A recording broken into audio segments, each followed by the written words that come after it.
नमस्कार, बुलेटिन में आप सभी का स्वागत है। मैं हूं आपके साथ अस्मिता। बुलेटिन की शुरुआत करेंगे इस वक्त की बड़ी खबर से। इस वक्त की बड़ी खबर आपको बता रहे हैं रायपुर से, जहां 7 जुलाई को प्रधानमंत्री का दौरा रहेगा। छत्तीसगढ़ दौरे पर रहेंगे प्रधानमंत्री नरेंद्र मोदी। पीएम के दौरे को लेकर पीएचयू में बड़ी बैठक का आयोजन किया गया। डीजीपी अशोक जुनेजा ने अधिकारियों की बैठक ली। आईजी और एसपी रेंज के अधिकारी भी इस बैठक में मौजूद रहे।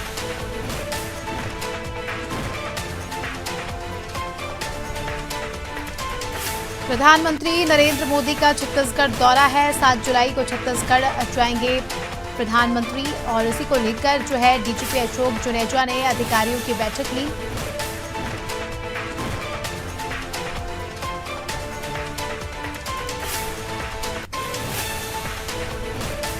आपको बता दें कि प्रधानमंत्री नरेंद्र मोदी 7 जुलाई को छत्तीसगढ़ के रायपुर आ रहे हैं। पीएम मोदी रायपुर एयरपोर्ट से हेलीकॉप्टर के जरिए साइंस कॉलेज ग्राउंड जाएंगे।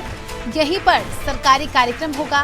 पीएम मोदी करीब 2 घंटे रायपुर में रहेंगे। इसी दौरान वो हाईवे, रेलवे और स्वास्थ्य से जुड़े प्रोजेक्ट लॉन्च करेंगे और फिर जनसभा को संबोधित भी करेंगे। इतना ही नहीं, बीजेपी ने पीएम मोदी की सभा को विजय संकल्प जनसभा का नाम दिया है। साथ ही प्रधानमंत्री को लेकर पुलिस प्रशासन मुस्तैद है। शहर में एसपीजी के साथ पुलिस के 2000 से ज्यादा जवान तैनात रहेंगे। इनमें से 200 पुलिसकर्मियों की ड्यूटी हेलीपैड के पास लगाई गई है और 1600 से ज्यादा पुलिसकर्मी कार्यक्रम स्थल पर तैनात रहेंगे। 50 से ज्यादा एसपीजी के अधिकारी एयरपोर्ट, रेलवे स्टेशन और बस स्टैंड पर तैनात किए गए हैं।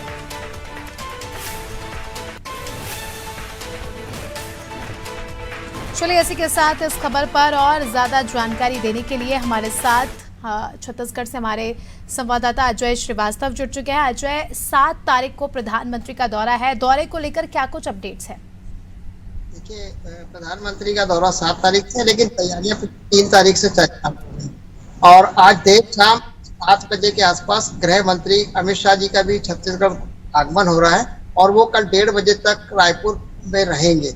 और इस बीच वो 16 एनएसजी के जो स्पेशल कमांडो फोर्स के जो मेंबर हैं, जो प्रधानमंत्री के साथ हमेशा कंधे से कंधा मिलाकर रहते हैं, वो यहाँ पहले परसों 4 तारीख को आने वाले थे, लेकिन वो 3 तारीख की शाम को यहाँ रायपुर राजधानी पहुंच चुके हैं। और आज पीएचक्यू में एक बड़ी बैठक का आयोजन किया गया, जिसमें मुख्यमंत्री के मुख्य सचिव, गृह सचिव मनोज श्रीवास्तव जी के साथ छत्तीसगढ़ के डीजीपी अशोक जुनेजा जी और छत्तीसगढ़ के जो प्रमुख एक्सपर्ट, क्राइम एक्सपर्ट ऑफिसर्स हैं, जो आईएएस आईपीएस की रेंज पे हैं, उनको भी यहाँ सम्मिलित किया गया है।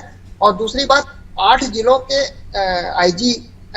क्षमा कीजिएगा, 8 जिलों के एसपी भी इस मीटिंग में उपलब्ध थे। और आईजी साहब से जब हमारी बात हुई, रायपुर आईजी से, तो उन्होंने अभी कैमरे के सामने तो कुछ नहीं कहा, लेकिन उन्होंने अपनी एक जानकारी दी कि इस प्रधानमंत्री के दौरे में 1500 जवान तो उपलब्ध रहेंगे। उसके बाद इसमें 3 आईजी रेंज के ऑफिसर और 1 एडीपी स्तर का अधिकारी इन सब की कमांड संभालेगा और 12 जिलों के एसपी और 14 जिले के एडिशनल एसपी और 57 सीएसपी रैंक के ऑफिसर इस सारी सुरक्षा व्यवस्था की कमान को संभाले हुए हैं छत्तीसगढ़ में, क्योंकि छत्तीसगढ़ प्रदेश जो है नक्सलवाद क्षेत्र से प्रभावित है। यहाँ पर छत्तीसगढ़ में, राजधानी रायपुर में भी बीजेपी की पूर्ववर्ती सरकार में कुछ अवैध हथियार मिले थे। उसी की सुरक्षा के मद्देनजर इतनी ज्यादा एक सुरक्षा की चाक चौबंद व्यवस्था की गई है और एकदम इस कड़ी में भाजपा के जो विधायक है, सांसद, उनके लिए भी एनएसजी और पीएचक्यू के द्वारा ही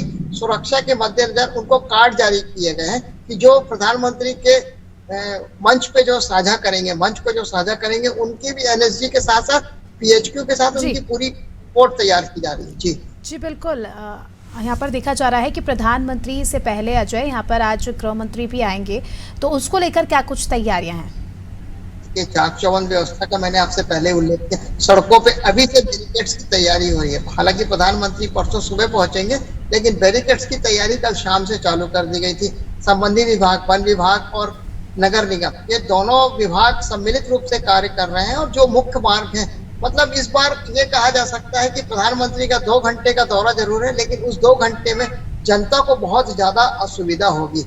इनके पास पहुंच मार्ग, जो ऑफिस जाने वाले हैं, कुछ न्यूज चैनल पे काम करने वाले लोग हैं जो न्यूज चैनल में पहुंचने से समय से पहले पहुंचने या समय तक पहुंचने में उनको बहुत दिक्कत का सामना करना पड़ सकता है। ये व्यक्तिगत तौर पे मेरी राय है, क्योंकि मैंने सड़कों का और शहरों का भ्रमण किया है, तो वहां पर ये स्थिति आ रही है। क्योंकि जो प्रधानमंत्री का जो काफिला है वो एयरपोर्ट से वाया रिंग रोड नंबर 1 होते हुए साइंस कॉलेज ग्राउंड पे पहुंचेगा, तो वहां पर कितनी, और ये जो क्षेत्र से प्रधानमंत्री का काफिला निकले वो अधिकतर क्षेत्र गहन आबादी के क्षेत्र हैं। जी चलिए अजय, आपको रोकना चाहूंगी। बहुत बहुत शुक्रिया हमारे साथ जुड़ने के लिए और तमाम जानकारी हमारे दर्शकों तक साझा करने के लिए।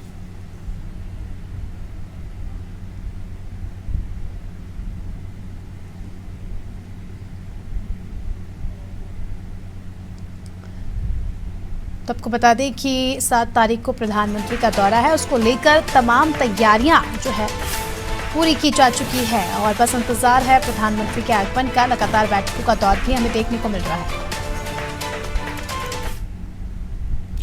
छत्तीसगढ़ में चुनावी हवाएं तेज हो गई है। 7 जुलाई को प्रधानमंत्री नरेंद्र मोदी रायपुर आ रहे हैं। इसके अलावा कई और बीजेपी के केंद्रीय नेता छत्तीसगढ़ आने वाले हैं। केंद्रीय गृह मंत्री अमित शाह आज रायपुर दौरे पर रहेंगे। शाह शाम 5 बजे दिल्ली से सेना के विमान से रायपुर के लिए प्रस्थान करेंगे। शाम 6:50 पर स्वामी विवेकानंद एयरपोर्ट पहुंचेंगे। यहां से वो बीजेपी दफ्तर कुशाभाऊ ठाकरे परिसर पहुंचेंगे। इसके बाद भाजपा कार्यालय में शाम 7 से 8 बजे तक का समय डिनर के लिए आरक्षित रहेगा। रात 10 बजे तक शाह बीजेपी नेताओं और पदाधिकारियों की बैठक लेंगे। इसमें पीएम मोदी के कार्यक्रमों की रूपरेखा पर चर्चा करने के साथ ही विधानसभा चुनाव 2023 को लेकर भी रणनीति पर मंथन किया जा सकता है।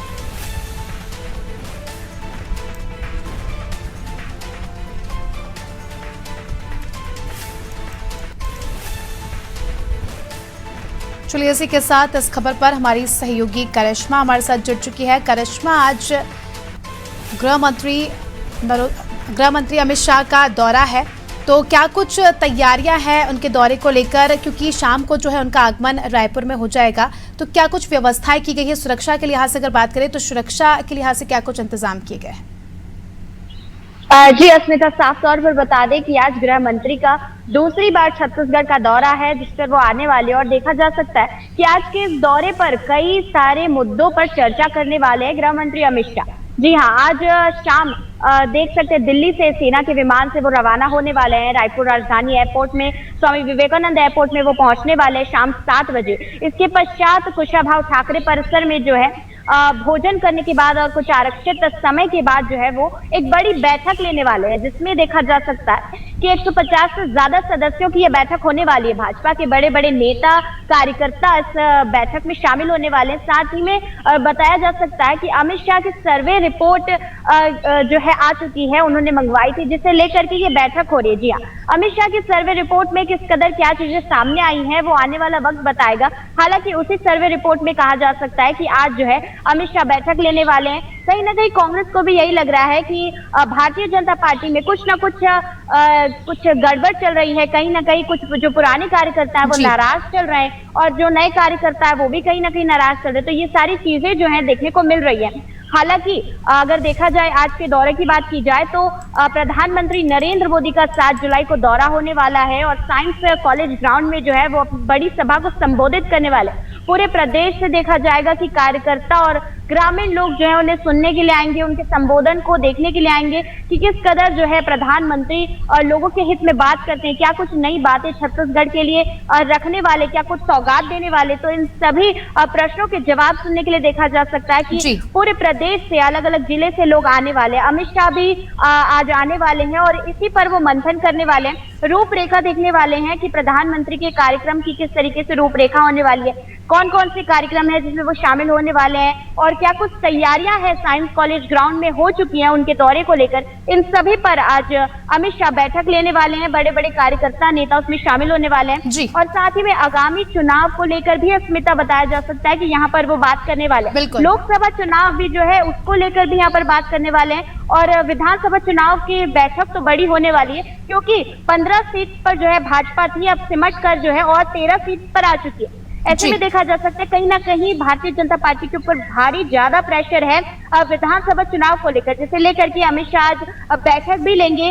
रात 10 बजे तक ये बैठक चलने वाली है, सभी लोग जो है उसमें शामिल होने वाले। देखना ये है कि इस बैठक के बाद किस तरीके से जो कार्यकर्ता है वो रिचार्ज होते हैं और क्या कुछ रणनीति जो है आगामी विधानसभा चुनाव के लिए बनाई जाती है।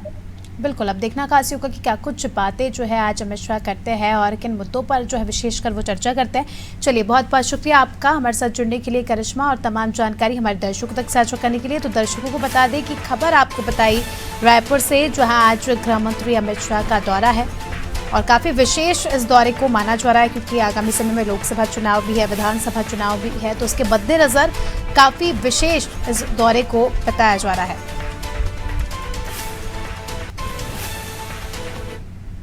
चलिए, इसी के साथ अब अगली खबर का रुख कर लेते हैं। खबर आपको बता रहे हैं बीजापुर से, जहां जिला अस्पताल में युवक की मौत हो गई।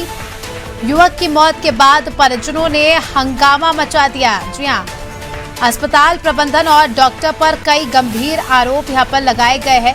बताया जा रहा है कि आक्रोशित परिजनों ने जो है अस्पताल का घेराव भी किया और पूरा मामला बीजापुर कोतवाली थाना क्षेत्र का है।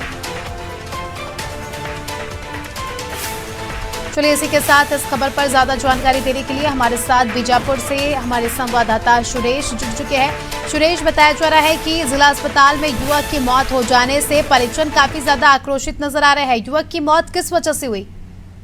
जी बिल्कुल, मैं बताना चाहूंगा, ये आज का मामला है जहां अब गुस्साए परिजनों ने युवक की मौत के बाद हंगामा मचा दिया है। कल देर शाम में एक मरीज को परिजनों के द्वारा जो है जिला हॉस्पिटल में भर्ती कराया गया था, जहां पे उनकी आज सुबह ही मौत हो गई। कहीं ना कहीं परिजन आक्रोशित हैं और डॉक्टर और जो हॉस्पिटल प्रबंधक है उनके ऊपर गंभीर आरोप लग रहे हैं कि कहीं ना कहीं इलाज समय पे ना मिलने से उनकी मौत हो गई है। ये पहली बार ही नहीं है, इससे पहले भी कई बार जिला हॉस्पिटल सुर्खियों में रहा है। और पहले जब सन 2014 की बात की जाए, उसके बाद की बात की जाए, तो कहीं ना कहीं जिला हॉस्पिटल से बाहर के लोग इलाज के लिए आते थे, लेकिन अभी स्थिति बहुत ज्यादा चरमरा गई है, जिससे स्थिति इतना गंभीर आक्रोशित होता दिखाई पड़ रहा है। जी जी बिल्कुल सुरेश, यहाँ पर हम तस्वीरों में भी देख सकते हैं किस प्रकार से परिजनों ने जो है गांव वालों के साथ मिलकर अस्पताल का घेराव किया है। तो अभी तक अस्पताल प्रबंधन इनसे बातचीत करने के लिए आया, कोई अधिकारी इनसे बातचीत करने के लिए आया? क्योंकि अगर इसी प्रकार से ये घेराव करेंगे तो कहीं ना कहीं दूसरे मरीजों को भी परेशानी होगी। जी बिल्कुल, इसमें अभी जिला प्रशासन द्वारा ही एक्शन लिया गया है। कहीं ना कहीं पुलिस बल और जिले के जो अधिकारी हैं वे पहुंच चुके हैं। कहीं ना कहीं आक्रोशित जो परिजन हैं उनको शांत कराया जा रहा है, उन्हें कार्रवाई की भरोसा दिलाया जा रहा है। जो भी इनके ऊपर मतलब जिनके ऊपर आरोप लग रहे हैं उनके ऊपर कार्रवाई के लिए भरोसा दिलाया जा रहा है। बाकी अभी पुलिस ने मोर्चा संभाला हुआ है। जी चलिए, बहुत बहुत शुक्रिया आपका हमारे साथ जुड़ने के लिए और तमाम जानकारी हमारे दर्शकों तक साझा करने के लिए। तो खबर आपको बताई बीजापुर से, जहां जिला अस्पताल में एक युवक की मौत के बाद परिजनों का आक्रोश देखने को मिल रहा है। पूरे अस्पताल का घेराव यहां पर किया गया और लगातार लापरवाही का आरोप लगाते हुए अस्पताल प्रबंधन के खिलाफ जो है ये लोग अस्पताल का घेराव कर रहे हैं।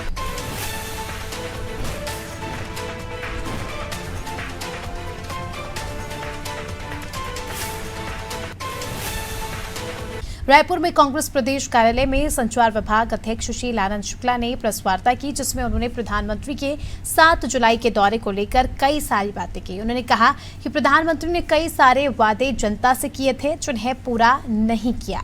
भ्रष्टाचार की बात करें तो बड़ी बड़ी बातें उन्होंने की थी, लेकिन अब तक अडानी का मामला सामने आता है तो चुप्पी साध लेते हैं।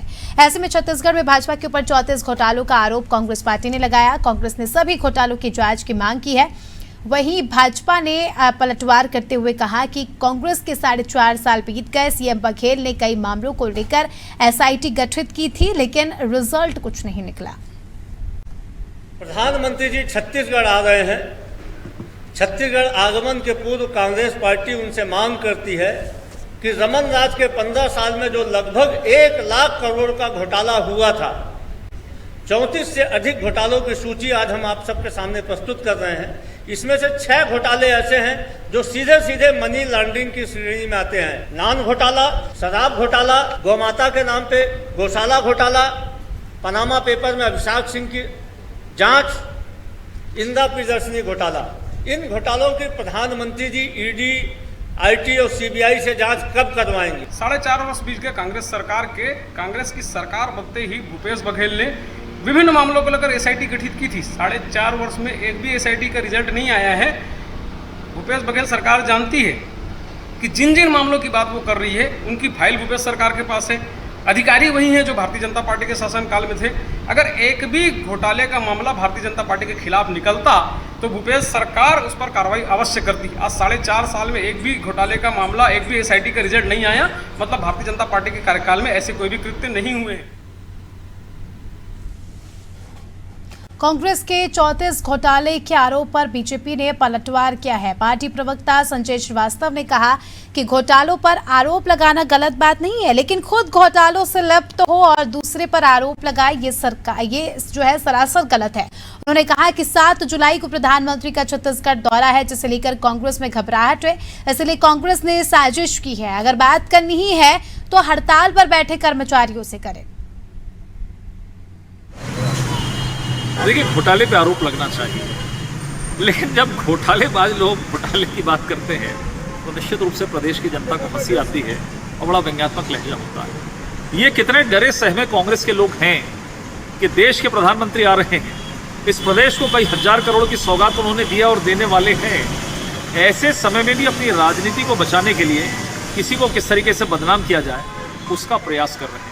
नकारात्मक राजनीति कैसी होती है वो भूपेश बघेल की सरकार और कांग्रेस पार्टी से समझी जा सकती है। मुझे लगता है बेहतर होता कि वो पुराना हिसाब किताब पूछते, उससे बेहतर होता कि जो स्वास्थ्य कर्मचारी 45,000 कर्मचारी जो आंदोलन पे आ गए, लोगों का इलाज नहीं हो रहा है, चिंता करते तो शायद छत्तीसगढ़ की जनता उनको पसंद करती। रायगढ़ के जूट मिल में मनीष पंडा हत्याकांड का पुलिस ने 48 घंटे में खुलासा किया है। पुलिस ने सीसीटीवी टेक्निकल एनालिसिस और फॉरेंसिक टीम की मदद से घटना का खुलासा किया। मनीष पंडा के साथी सरिता और महेंद्र पटेल ने मिलकर जैक रॉड से सर पर वार करके उसकी हत्या कर दी थी। पुलिस ने आरोपी महेंद्र के घर से कार, आरोपित के पहने कपड़े समेत कई सामान जब्त किए हैं। पुलिस ने आरोपी को रिमांड पर लिया है। जो 30 जून की रात को शिवम मोटर्स में वो काम कर रहे थे, तो शिवम मोटर्स में अकाउंटेंट के रूप में मनीष पंडा काम कर रहा था। तो अचानक जो है उसकी मोबाइल फ़ोन बंद हो गया, तो उसके परिजनों को लगा कि कुछ अनहोनी हो गया हो या कहीं चला गया हो। उनके परिजन थाना जूट मिल में आकर के बताते हैं कि हमारा वो मनीष पंडा जो है कहीं चला गया है। तो उसके जहाँ से उसके गुम होने की सूचना प्राप्त हुई थी, वहाँ के जो सीसीटीवी फुटेज थे और जो भी हमारे टेक्निकल एविडेंस थे, उसके बेस पे हम लोग बढ़ना शुरू हुए और शाम तक पता चला कि एक हमें डेड बॉडी प्राप्त हुई है। बुलेटिन में फिलहाल इतना ही। दीजिए हमें इजाजत। नमस्कार।